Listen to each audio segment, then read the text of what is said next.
Everyone, কি বন্ধুরা সারা বছর রোদে পড়ে অনেক তো সানটান করেই ফেলেছো। এখন ভাবছো পুজো তো প্রায় দোরগোড়ায়, কী করে এখন সানটানটা নিয়োগ করবে। চলো তাহলে আজকে ঘরোয়া পদ্ধতিতে খুব কম খরচে দেখিয়ে দিই কী করে তোমরা সানটান নিয়োগ করবে।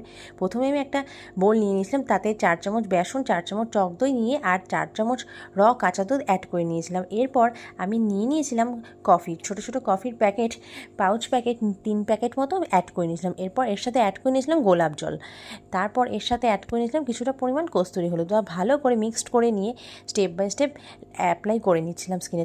অ্যাপ্লাইটা কিন্তু মাস্ট ইম্পর্টেন্ট, সেটা খুব সুন্দর করে তোমরা প্লেনভাবে অ্যাপ্লাই করো, যেরকম করে আমি করে নিয়েছিলাম। জানো তো বন্ধুরা, যে কোনো ঘরোয়া প্যাক একদিন লাগালে কখনোই কার্যকরী হয় না। সপ্তাহে অন্তত 2 থেকে 3 দিন এটা অ্যাপ্লাই করো, তোমাদের নিশ্চয়ই সানটান একদম রিমুভ হয়ে যাবে। এবার চলো ওয়াশ করে আসার পরে দেখে নাও, ওয়াও কি সুন্দর হয়ে গেছে স্কিনটা, কতটা গ্লো করছে দেখো আমার স্কিনটা। তোমরাও এরকম করে লাগিয়ে নাও আর দেখো, খুব তোমরাও সপ্তাহে 2 থেকে 3 দিন ইউজ করো, তোমাদেরও সানবার্ন রিমুভ হয়ে যাবে। চলো টাটা, বাই বাই।